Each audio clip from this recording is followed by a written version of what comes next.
All right, I will say good morning, a good tevach. Wonderful, Baruch Hashem, to be back. New week, last week of Maseches Sotah.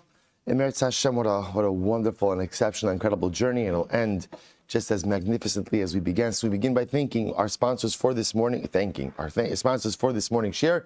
Thank our Talmud Torah sponsors for the month of Iyar. Stephen Terryzin, in honor of their newest grandson, Matan Shmuel Aaron. We hope that in the merit of our Talmud Torah, he will grow to be an incredible Ben Torah, source of nachas for his mishpacha, ad mea ve'esrim shanim tovos. I'll say also a public service reminder. Today is Mother's Day. And incredibly, don't be one of those people who says, oh, every day is Mother's Day. Yeah, people who say every day is Mother's Day, that's another way of saying no day is Mother's Day. Again, and even if you're wonderful to your mother, and by the way, also don't go ahead and try to use the line that I don't have to celebrate Mother's Day for my wife because she's not my mother, right? I've heard that one a couple of times.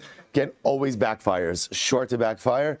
However, again, on a serious note, it's so important. You know, the role ultimately, again, of a mother and the role of a wife in a home and in a family cannot even be described. It's what a mother does in a mishpacha can never be truly understood and can never be fully appreciated. So make sure if a person is zocheh to have their mother in this world, to be able to take the opportunity and just express hakara satov, just take the opportunity to thank one's mother for all of the things you know about and remember all of the incredible things that you don't know about.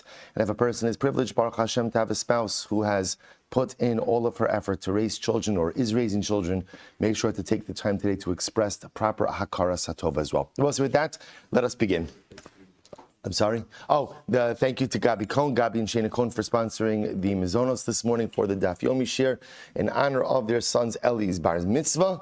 Shkach. All right, well, so with that, let us begin. Mishnah. Today's Daf is Mem Vav 46. We are beginning at the Mishnah on the bottom of Mem Hamid Beis 45b. A lot to do today. You may have noticed the Dapim are a little bit longer than usual, but Baruch Hashem filled with, actually, it'll move quickly today. I like to say that, even though it's clearly not true. Okay, let's again. So the Mishnah on Mem Ham with days 45b. Niftaru ziknei Yerushalayim b'hochlan. Suppose remember again, we're going through in the Mishnayos the process of Egla Arufa. So at this point in time, remember the Mishnah picks up where the measurement is done by members of the Sanhedrin. Right, which is very interesting. The measurement itself done by the members of the Sanhedrin. So the Mishnah picks up, the members of the Sanhedrin have determined the closest city to the corpse. At this point in time, the members of the Sanhedrin take leave. Excuse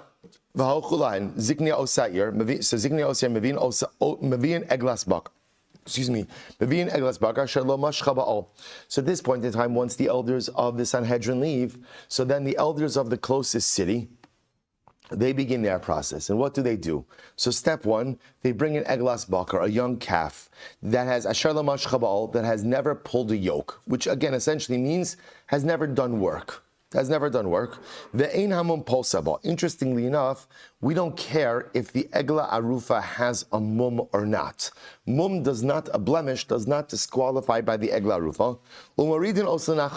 And we go ahead and we bring this young calf down to Nachal Eson. I will say we're going to see Nachal Eson is not the name of a place. Rather, Nachal Eson is a descriptive term. We bring it down to a Nachal. What does this mean? Now, Eson kemashma'o kasha. But so we bring it down. Now, Nachal literally again is a dried riverbed, right, or a valley, right. So the idea of is we bring it down to an area that has not been worked, so, right, infertile ground. Now we'll see exactly what that means. So the Gemara says, but at the end of the day, even if you bring it to a place that's not Eson, where the earth is not hard, ultimately, again, the Egla Rufa process is kosher. And we literally, again, break the neck of the calf from behind. I will say, really, what we're aiming for is decapitation, right? It's not just the breaking of the neck, but ultimately, again, it's the decapitation of the calf from behind. So the Gemara says, milavod. And the area upon which the calf was decapitated, you are not permitted to go ahead and work that soil, work that land, or plant it. But you can comb flax there, or chisel stones there. So now, I will say, after the elders have decapitated the calf, the next thing they do is they wash their hands. They wash their hands on the place where the decapitation took place. And they recite the following: our hands have not spilled this blood. So we'll say, it's almost, so quite literally, we'll say, by the way, the notion of washing your hands of responsibility, that expression, I wash my hands of responsibility, comes from Egla Arufa, right? That's where this comes from. They're washing their hands over this, saying, we do not bear any responsibility for what happened to this individual. So the Mishnah says, V'chi al da'asenu alsa sheziknei beis shofchi damim. I don't understand. Is there even such a halamina? Do we even have to, that they have to make such a statement like this? Did we have any suspicion that the elders of the Beis Din went ahead and washed their hands? Rabbi Gemara says, that the elders of the Beis Din went ahead and spilled this blood. Is there ever such a havamina like that? To which the Gemara says, no, Ella, shelo ba'al yadinu patrinu below mazon, velo ra'inu v'inichu below levia. Rather, what they were saying was, we did not shirk our responsibilities towards this individual. See, we're going to discuss this more in the Gemara. The overarching tragedy of the Egla Arufa, of this situation, is someone died because he was alone. Someone was killed because, in other words, that's how we understand this narrative. We find this corpse. Why is he dead? Why is he dead? Someone murdered him. And the assumption is, why was he murdered? Why did this happen, or why was this able to happen? Because he was alone. He was alone, and because he was alone, he was vulnerable. So therefore, when the zikanim of the closest city come along and they wash their hands and they say, what they're saying was, we did not neglect this person, or at least we did not intentionally neglect this person. It's not like we saw him and didn't offer him hospitality. It's not like we saw him and we didn't offer him escort.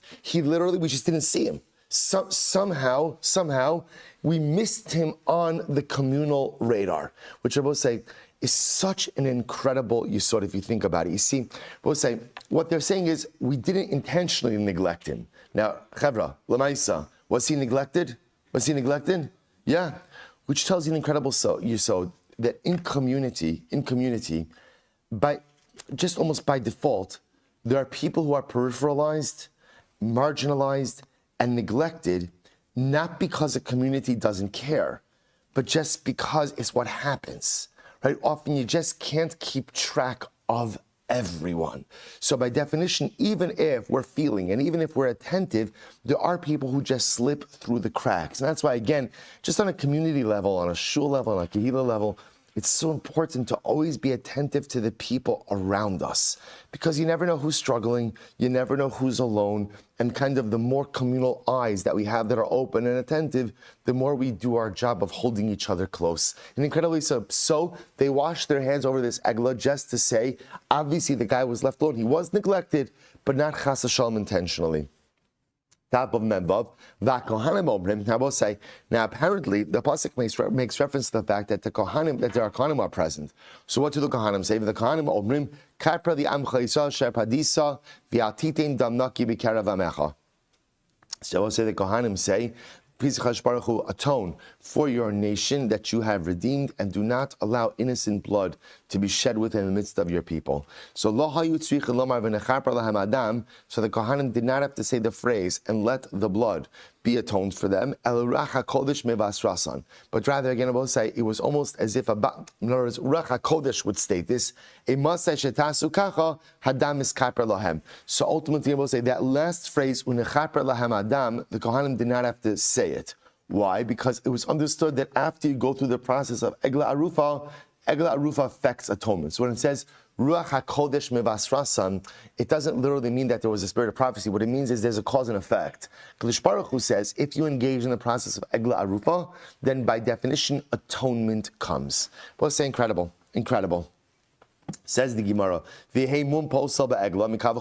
remember again, one of the things that the Mishnah said, so we're introduced to a number of things over here. First, and just in the halachos of Egla Arufa itself. Number one, we're going to see that has to be a young calf within 1 year old. Number two, mum blemishes do not negatively impact. In other words, you could use an egla arufa even if it is blemished.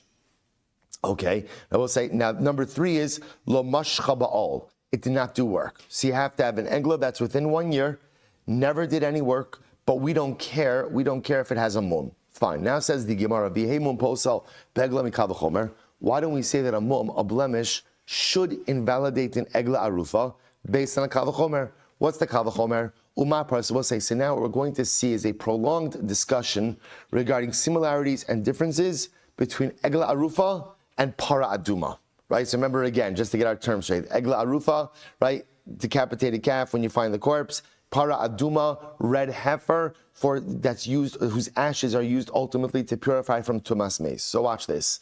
So the Gemara says, "Uma para she'ina shanim poslaspa." When it comes to para aduma, we don't really care how old the animal is, right? There's no age requirement for the animal. So mum poseba, yet again, obviously, a mum does invalidate a para aduma. Egla sheshanim posalasba. So an egla rufa, where age is a qualifier or disqualifier. We should say that a mum should also passel by egla rufa. To which the Gemara says, "Shiny hasam egla rufa is different." Why? Damakra asher ein ba mum, because it will say the pasuk says by the egla, by the para ein ba mum. Mum posel the ein mum posel by egla. A mum is only passels by egla rufa. By paraduma, but not by egla rufa. Fine. Elamiata lo yushar avodos poslosba. But now I should say that maybe avoda working with para aduma shouldn't go ahead and invalidate it. Alama Amar Rabbi Yehuda Amar Rav. But yes, why does it be the same name of Rav? Hiniach ala uda shel sakin psula. They both say this is very interesting. When it comes to para aduma, even if you just placed, literally again, uda shel sakin means a bundle of sacks, right? A bundle of sacks on the para aduma. Ultimately, again, it's psula. So we'll say, now what's interesting about that? Right? What's interesting about that? What's interesting about that is even though the paraduma didn't do anything, right? It's just holding the stuff on its back, right? It didn't do anything. Nevertheless, that passes. Ube egla achatim shoch. So we'll say an interesting distinction. Both paraduma and egla arufa, you're not allowed to work the animal. Yet the definition of work seems to be different for both. By paraduma, once the animal carries any semblance of a load, even if it didn't move, that passes the animal. By egla arufa, achatim shoch. Until what? Until it moves. Until it carries something. In other words, carry through movement. Shiny para aduma is different. Why? The alfinan all me egla.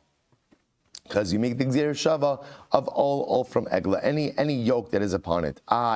Egla nami tisi all me para. So why don't we say egla rufa should also learn out all from para? I was making a reverse limud also and say that just as carrying a load, even without moving it, disqualifies by para aduma, disqualified by egla rufa. Hamiet rachmana ba. Be'egla. Hamiet rachmana ba. Torah uses an exclusionary phrase of ba. Be'egla nami ksiv. Egla rufa also says ba. Hahu mibayle lemiute kachim. So we'll say, interestingly enough, the ba of egla rufa comes to exclude kachim, sacrificial animals. Exclude them from what? Listen to this. To the paslabu avoda. Very interesting, I will say. Very interesting. Sacrificial animals are not disqualified if you work them. Interesting, right? So I just want to point out, egla rufa, disqualified if you work it. If you work it, right? Para aduma, disqualified if you work it.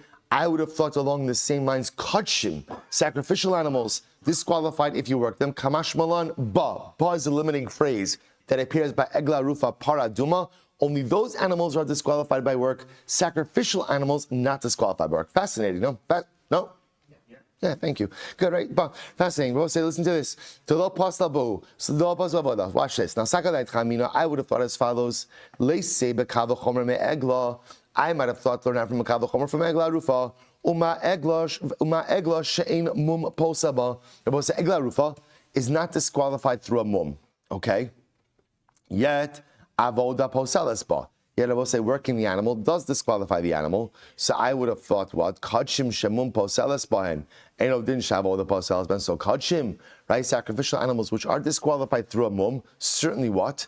avoda, work, should disqualify them as well. To which the Gemara says, no, ikal mifrach, because you can make a pircha, right? You could destroy the kavach, you could undermine the kavachomer. Mala egla shekin shanim poslos ba. Egla Rufa will say also has an age disqualification, right? It's got to be within a year. Within a year.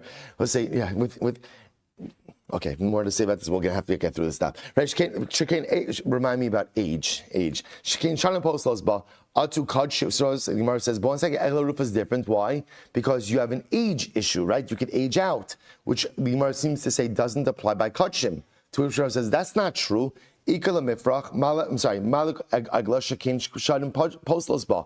Atu kadshim.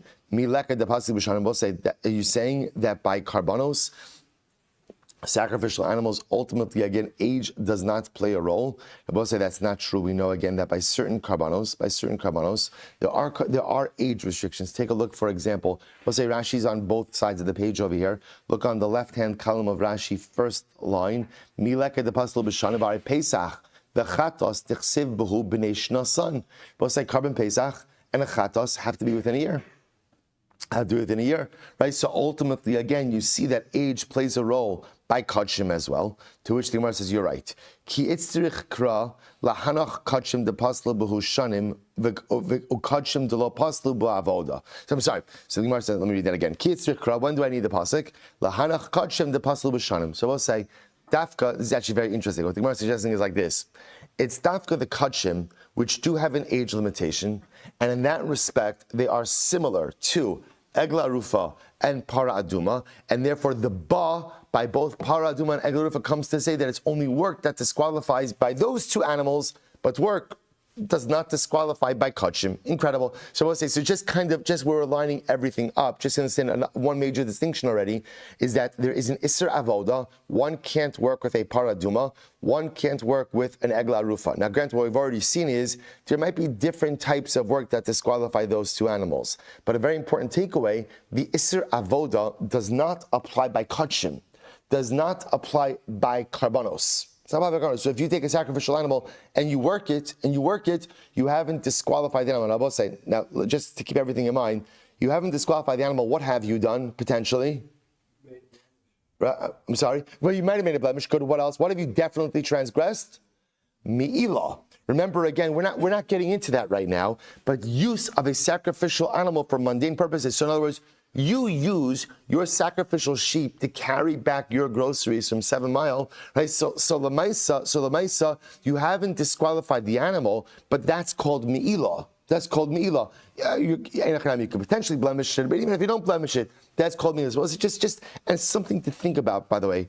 Something to think about how ultimately, again, certain things, avoda, work, disqualify, and other things work don't disqualify. For us, just on a hashkafic level, why doesn't avoda disqualify by kachim? Because I was saying the whole yesod of Kedusha, by definition, requires avoda. There is no Kedusha without avoda. Avoda doesn't disqualify Kedusha. Avoda creates Kedusha. We're going to see that stands in contradistinction to other types of things, to other things like Tara, for example, which is Para Aduma, or Kapara, which is Egla Arufa. Just hold it in the back of your mind. But at least when it comes to Kachim, just on a hashkafic level, Avoda can't disqualify Kedusha because there is no Kedusha without Avoda. All right, the Gemara goes weiter. The Gemara says, "V'Kachim d'lo paslu ba'avoda mehachan afkas." 1 second. Are you telling me that we learn out the concept that avoda does not disqualify kachim from here? Is that learned out from here? Mehasam not learned out from elsewhere. Iveres o shavor o charutz o yabeles o garav o yalepes lo sakrivo ela laHashem. So I'll say this is talking about the different mumin, the different blemishes that an animal could have that would render it unfit for sacrificial purposes. So the Gemara says eila. Now again, the lashon is eila. These. You can't offer up these animals of a tamakriv kachim shenevda ban avoda, but you can offer up kachim ultimately again where the animal has done work. So we'll say this seems to be the source. So the Gemara is not disputing the halacha. What is the Gemara disputing? The source. You were telling me the source is learned out from ba by Egla Rufa. Now the Gemara is learning it out from here. So what's going on? It's just you need them both. So let's listen to this. I might have thought that ultimately, again, when does avoda not disqualify a sacrificial animal? That's when you performed a permitted type of avoda. Aval avodas isser ema lissiru. But what happens if the animal performed a forbidden type of avoda? Maybe ultimately, again, that should disqualify. Let's say, for example, let's say you have a sacrificial animal which plowed your field on Shabbos. Isser daraisa. You might have thought that such an avoda would disqualify the animal. Therefore, again, kamash mala, no. Kamash mala, we'll say two different psukim. One limud to teach me that avodas heter, permitted work, doesn't disqualify the sacrificial animal, and the other to teach you that even prohibited work does not disqualify the sacrificial animal. We learned this out from another source as well. So the Gemara says, this you cannot offer up. But you could offer up sacrificial animals which were used for work. It's strict chadai chamina. So we'll say I need it for the following reason. But I'll say second wide line. We'll say, listen to this. I might have thought, when doesn't work disqualify a sacrificial animal? When you worked it before it became consecrated. The Gemara says, aval avad bahen kishen kodshim ema lissiru. But I would have thought that if you work the animal once it already became consecrated, perhaps it should become disqualified. Therefore, tzricha. Suppose essentially I need all of these different limudim. Suppose you have a whole bunch of limudim to teach you. In other words, number one, let's work backwards. Number one, not even if you work the animal when it was already consecrated, it's not disqualified.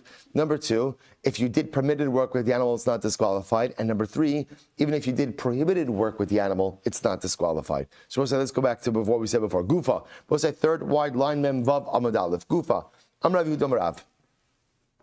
Hiniach ala oda shel sakin psula. So we'll say, remember, paraduma. Even if you just place a load on the animal. And I will say, now uda shel sakin is relatively light load, right? It's a bundle of sacks, right? This is talking about like empty sacks. So you go and you put a bundle of sacks on the egla arufa, on the paraduma.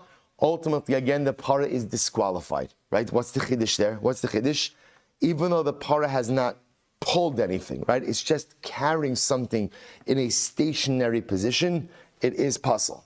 Uba egla acha timshach. But by egla rufa is only disqualified through work only once it pulls a load. So meisvei, so the Gemara raises the kasha. So meisvei, all, only ella all. Pasuk says all, carries yoke. I only know about a yoke, right? Shar avodos minayin. What about, again, other types of avoda? In other words, we'll say, I don't know that it carries a yoke. What about other types of avoda? Amrit kavachomer. Says kavachomer. What's the kavachomer? Uma egla. When it comes to egla rufa, she'en mum posaba, where a mum doesn't disqualify it yet, shar avodos poslospa, all other types of labor will disqualify. Para shemum posaba. Paraduma, where a mum does disqualify it, eno din sheshar avodos poslinba. Does it go without saying that other avodos do disqualify it? So the Gemara says, v'mnash chalomar. But you could go further and say, ne'amar kan ol, v'ne'amar lahalon ol. It says over here ol, and it says over there ol. Ma lahalon shar avodos poslos. But just like over there by egla rufa, other avodos pasel.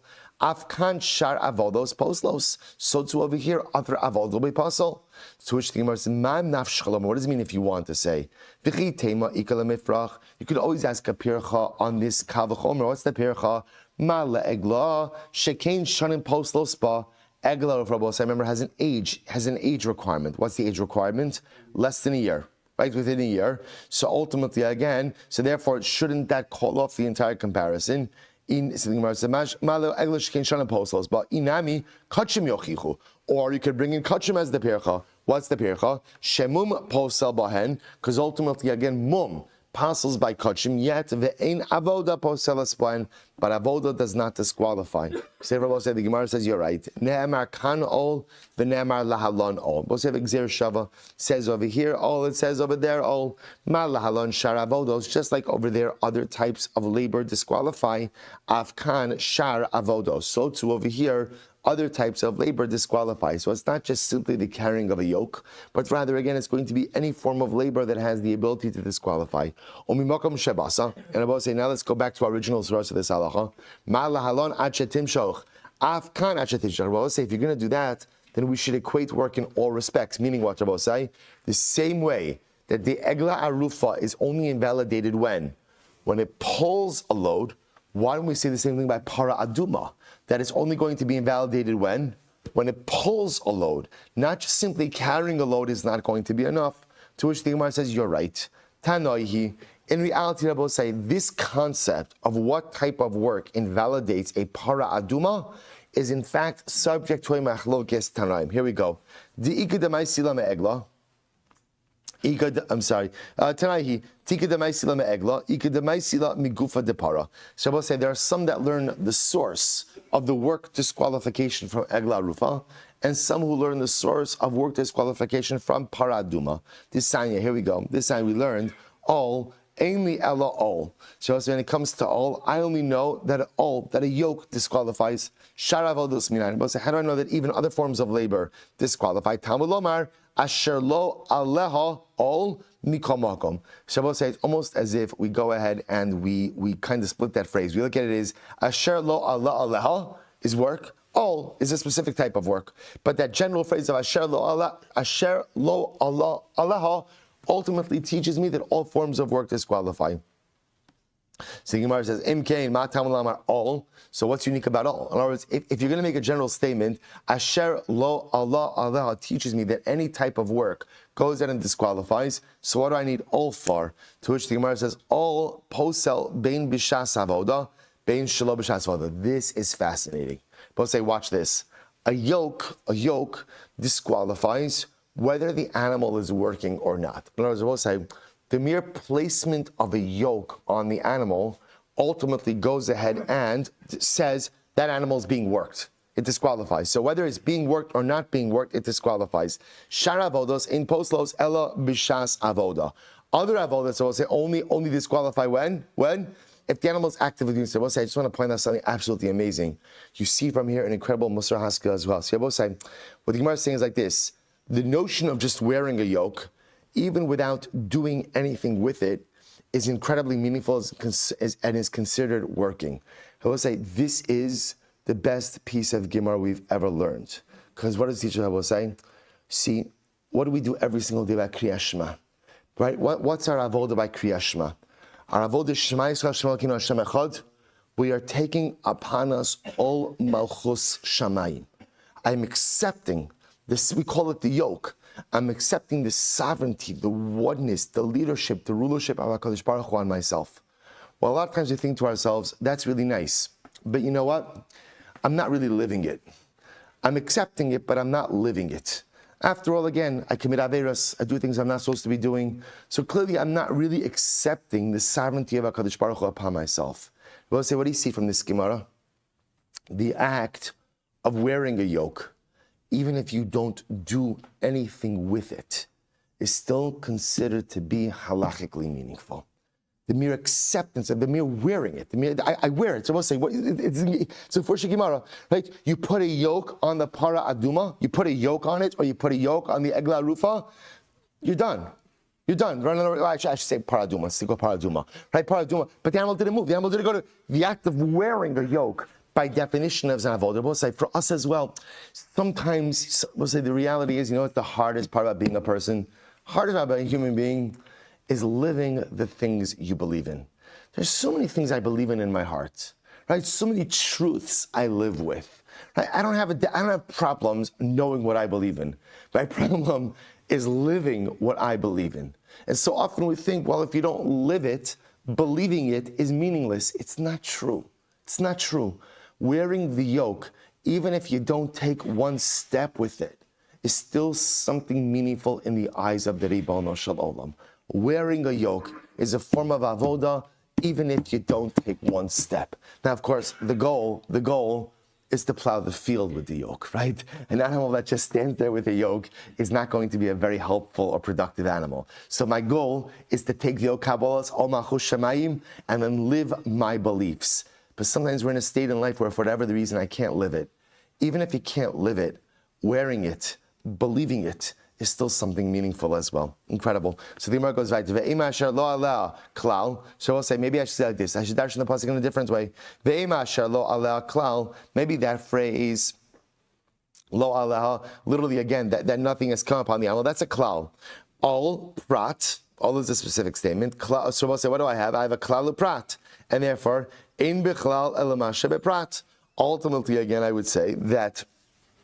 In general, will say whenever you have a klal and a prat, so ultimately the klal is limited by the prat. So all in midiachrin alone. Maybe the pasuk is a klal or prat, and therefore really both say that the result of the pasuk is it's only a yoke that disqualifies. Any other form of work does not disqualify.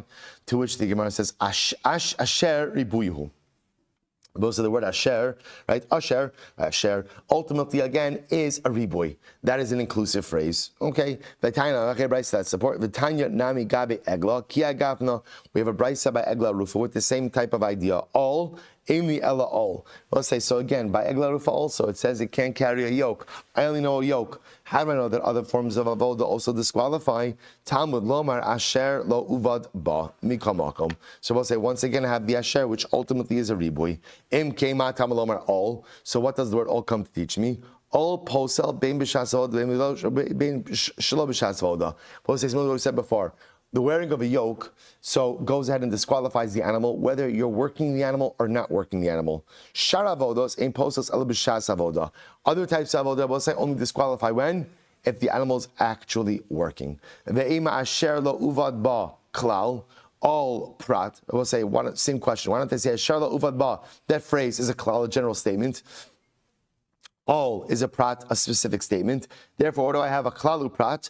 Ve'em b'klal ela mashe beprat. And in general, again, with the klal prat, they only have, the klal is limited by the prat, all in midi achrina lo. It comes to include an all and nothing else. Asher ribuyu. Both say similar to what we saw before. The word asher is a ribuy. Incredible. Meshichas all bekama. So both say. So remember again, when we speak about the pulling of the yoke, right? Meshichas all, pulling of the yoke. How much does the animal have to pull the yoke in order to be disqualified? Ultimately, again, literally we'll say the size of the yoke. Is that the length or the width of the yoke?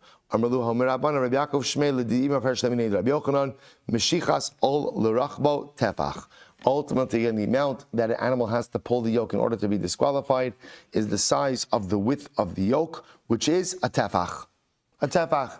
Why don't you just say tefach? Or why do you have to say the amount that an animal has to pull the yoke is the size of the width of the yoke, which is a tefach? Just say the amount that an animal has to pull the yoke is a tefach. Hakamash molan shiura de'ol tefach. Come to teach us that the size of the width of the yoke is a tefach. Who cares? Lamay nafkamina lamekachu memkar. I will say, so what that means is for business purposes. In other words, if you're in the market for a yoke, not a Mother's Day gift, right? If you're in the market, right, for a yoke, right? So we'll say, so now what happens? You buy a yoke, and it turns out you buy a yoke that is less than the size of a tefach, So ultimately, again, you might have thought that but a yoke is a yoke. No, the fundamental definition of a yoke is something that is the size of a tefach. Good, says the Gemara. I'm Rabbi Yochanan ben Shol. We'll say beautiful, beautiful Gemara here. We'll say, so what is this? What is this whole thing with egla rufa? We'll say we haven't spoken about this before. So we've been hyper focused on the details and on the halachic practices. Now the Gemara so now we've kind of outlined the halachic practices from this. The Gemara says, what is this? What is this? Right? You find the guy Nebuch murdered in between two cities. You bring out a calf to the closest city. The elders are coming there, decapitating a calf. They're washing hands. What is this? What is this? To which the Gemara was to here it is. So Amar HaKadosh Baruch Hu, Yavi davar shelo asa peros. Bring something that never produced peros, never produced fruit. A reference to the calf, right? Because it's a young calf, so therefore never had offspring. Brings something that never produced fruit.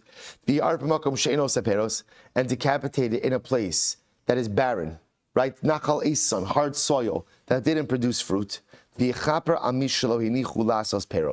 And ultimately, again, let it atone for someone who did not have the opportunity to produce fruit, for the murdered person. So the Gemara says, my peros, what do you mean he didn't produce fruit? What does that mean?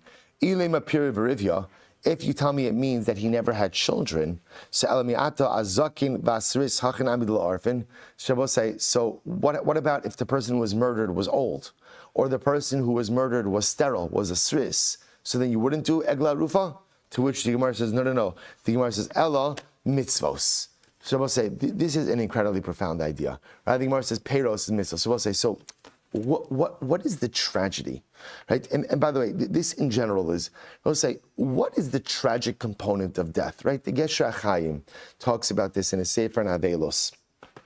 Well, the Gesher Chaim is a Sefer of Tukachinsky, and in his Sefer Gesher Chaim says, if we believe in Olam Haba, which we do, I believe in an afterlife, I believe in a world to come, which is infinitely better than anything we can have in this world.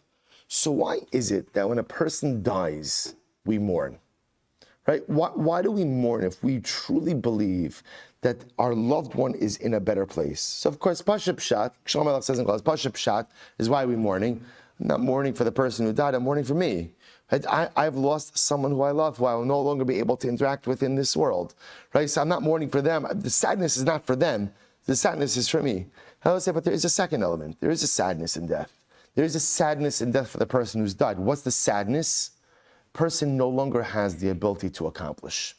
But I'll say, the most incredible thing about living in this world is the opportunity to do mitzvahs.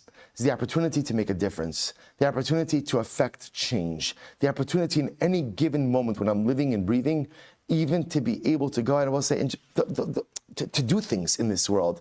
We'll say, and I'll point out, there's a very dangerous word that's bandied around a lot in today's healthcare landscape, which is quality of life, right? And people think that they could define what quality of life is.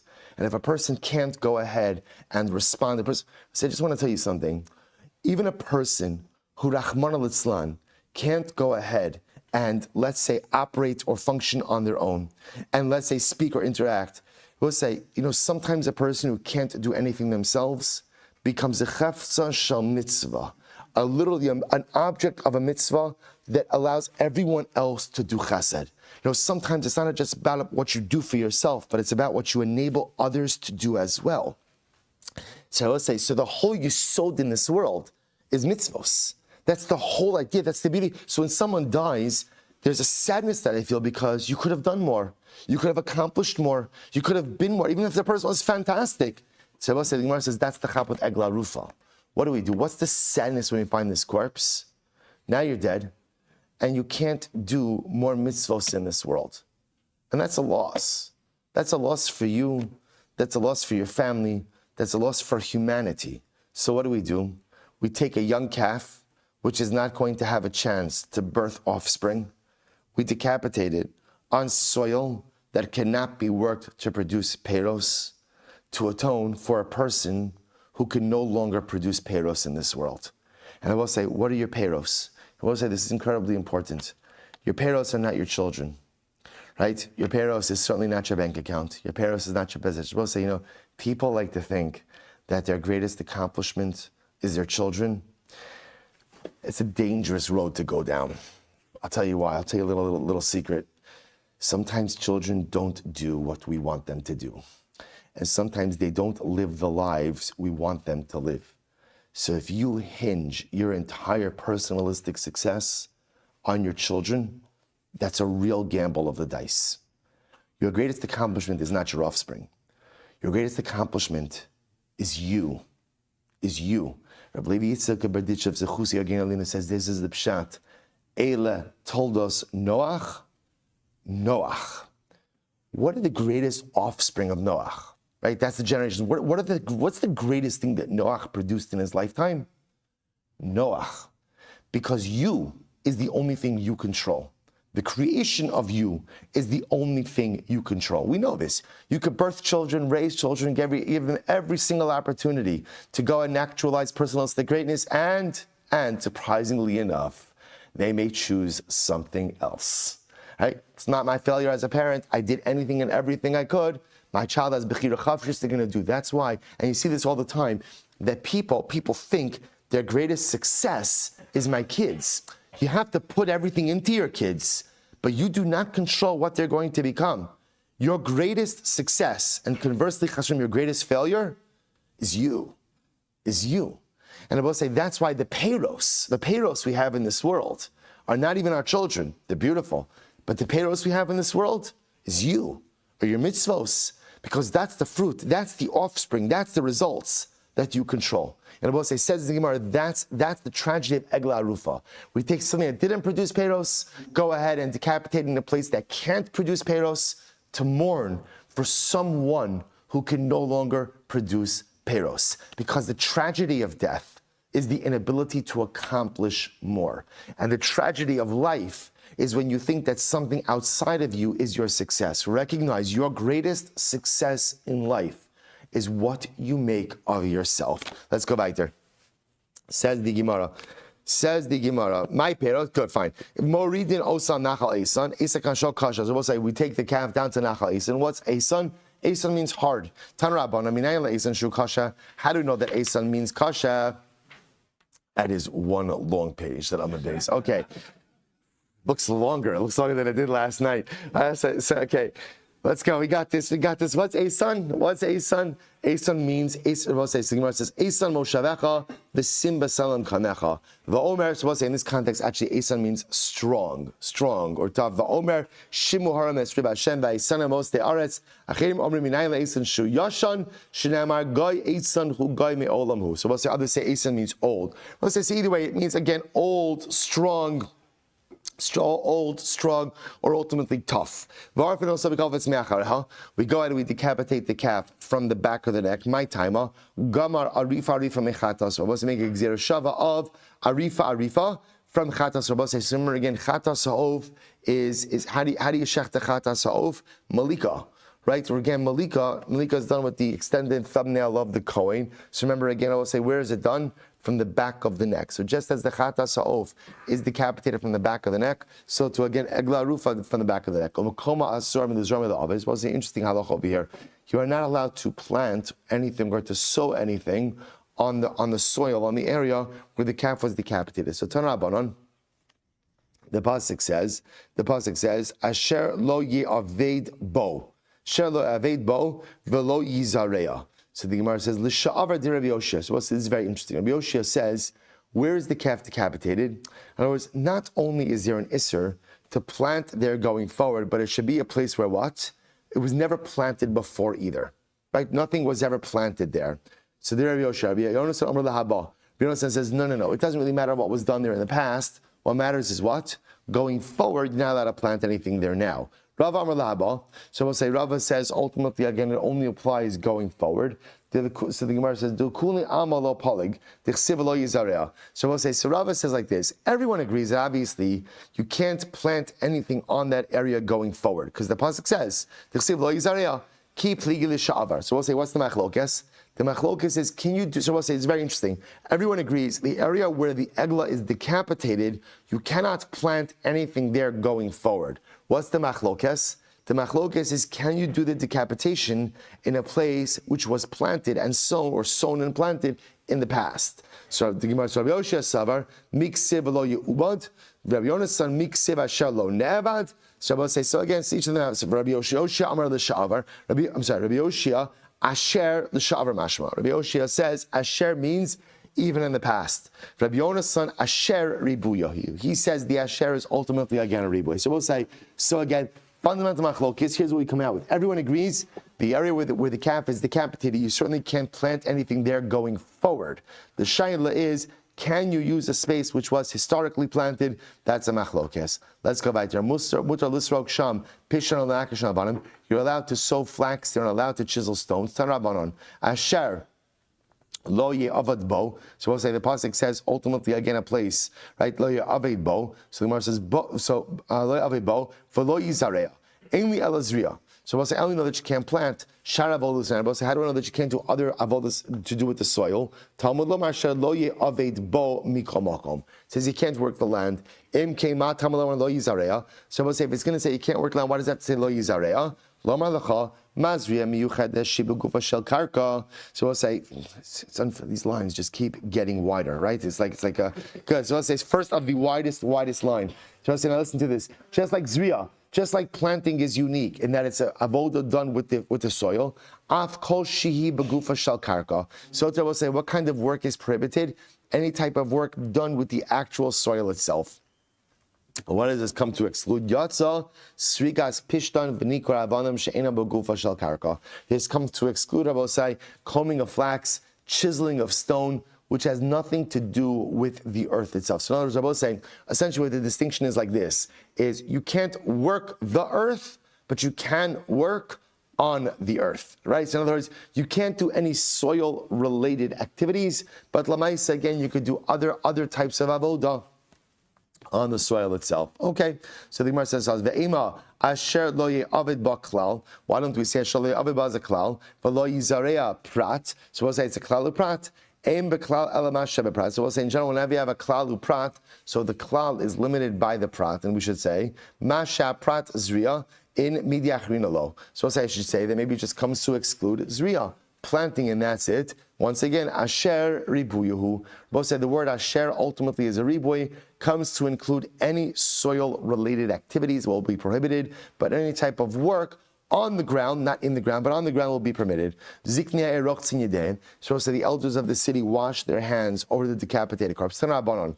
The chol ziknia hira krovim ala chalol yirchutzu esidem ala egla arufa benachal.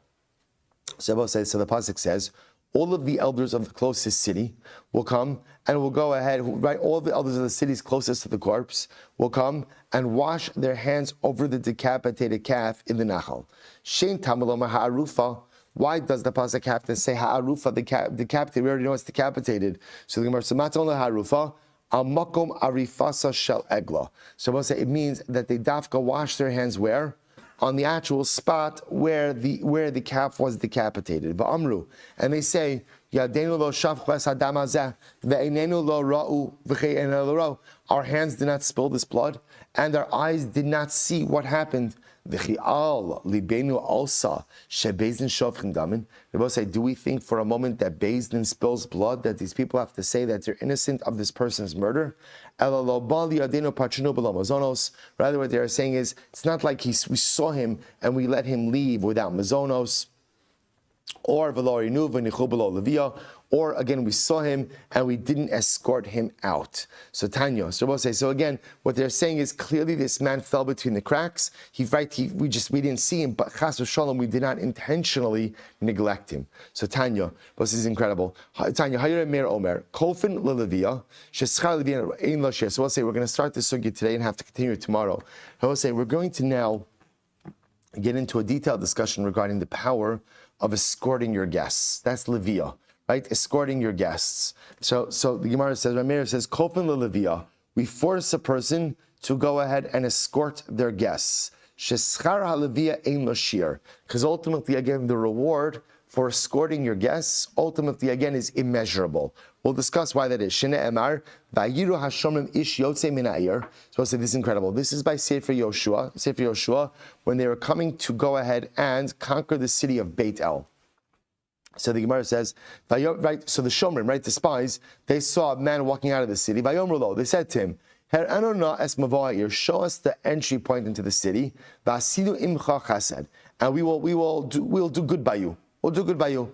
Uksiv, so I'll say ultimately the man showed them the entrance way to the city so they could conquer it. Umar chesed asim, or I'll say, what chesed did they do with this man? Shekol osair hargul ficharav, they killed all of the inhabitants of the city. And this man and his family they saved, they sent away. So what says? So the pasuk says, "Vayelech ha'ish." So this man, this very man who was saved, where did he go? Eretz Achitim. He went to the land of the Chitim. Vayiven Shamir. He built the city. Vayikra Shma Luz. We'll say, watch this. The name of the city was Luz. He Shma Ad Hayom Hazeh. This is the name of the city until this very day. So we'll say, listen to this. So we'll say, what was unique about this city, Luz? What was unique about this? Tanya, he Luz Shetzoven Batcheles. So we'll say, this is the city of Luz. Ultimately, again, this is where they make tchelas, right? Shebas Sancheir v'lo Bilbala, Shebas Sancheir v'lo Bilbala, D'vuchatz v'lo Chiriva. We'll say, this city of Luz, which was in Eretz, so the city of Luz was never touched by Sancheriv and was never destroyed by Nebuchadnezzar. Incredible. So we'll say, what do you see from the city of Luz? Something special is happening over here. They made tchelas there, which is incredible, right? And it was never touched by any of the invading armies. We'll say, get ready for this. Af malach hamaves ein rushos la'avarba. We'll say, the city of Luz has such protection that even the angel of death, the malach hamaves, cannot enter into the city. So we'll say, if that's the case, then what happened? Listen to this. Ella zikinim sheba. So we'll say, this is incredible. The elders, when they got tired of living, we'll say, this is an incredible yesod as well. Sometimes people get tired of living. Right? We'll say, you see this all the time. You see this all the time, where people get older, and the truth is they feel, you know what, I've lived my life, I'm not scared of death, and I'm ready for the next chapter. And we'll say, you should know that sometimes the greatest chesed that people could do for their loved ones is tell them that it's okay to let go. Because sometimes people fight for life, not for themselves, but they feel like an obligation towards family. The family's not going to be okay. And sometimes the greatest chesed that families do for loved ones is to tell them, we're going to be okay. We're going to be okay, and you don't have to fight just for us. Just have to fight for us. So we'll say, it's incredible yourself that sometimes there is a point where people become tired of living. So what happened? So what would they do in Luz? But in Luz, the Malach HaMavis had no power, to which the Gemara says, Yotzin chutz l'chom avei mesim. They would leave the city of Luz, and they would die only outside of the confines of the city. Incredible. So we'll say, now watch this. Now remember, who built the city of Luz? Who built the city of Luz? Who built it? This guy who showed the spies, right, the soldiers, the way into the city of Beitel. And I will say, now what the Gemara is saying is, essentially, he was melamed them. He escorted them into the city. And in the succes of that livui, right, in the succes of ultimately, again, that accompaniment, not only was he saved, but what? Ultimately, again, he was given the privilege to build this city of Luz. And this city of Luz was so holy. This city of Luz was so intense that Mamish Tabalach HaMaves didn't even have the power to remain inside of it. It's incredible. So this Kanani, who showed them entering into the city, he didn't say anything to them, and he wasn't even actually malav them, right? He didn't escort them by accompanying them. Yet he caused salvation for himself and for all future generations. Then we'll say, what do you see from here? We'll say, if you actually escort someone, when they're leaving your home, how much more schar you actually have. The Gemara says, how did this guy show them how to get into the city? He mouthed instructions to them.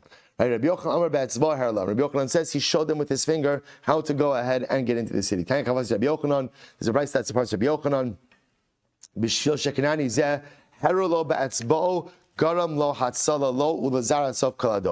this Kanani ultimately went ahead and showed them with his finger, he caused salvation for himself and for all future generations. But say, so again, here the Gemara introducing us to the power of leaving. I will say we'll have to stop over here for today. So again, tomorrow, and we're fine, by the way, we're right on target, right? We'll say, so tomorrow we're going to see, and again, make sure to be on time tomorrow, because we're going to start with the sugya tomorrow at 4:30 in the morning. And I'll say, so no, we're going to start at 5:45. I'm just kidding. All right, so let's say, so again, we're going to see the sugya of Leviah. Why is there such a power associated with escorting someone? That literally, again, kofin, we force someone to escort their guests. The power of escorting your guests is a power ultimately, again, a succes for your future generations. What that power is, why there is such a power, and Miras Rabosai, tomorrow's daf, shkoyach.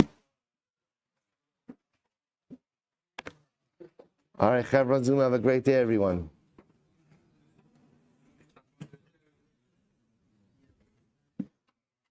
Good morning, Shalom Aleichem. So Menara Apidarka with regard to Rabbi Yochanan shows you what a great teacher he was when it came to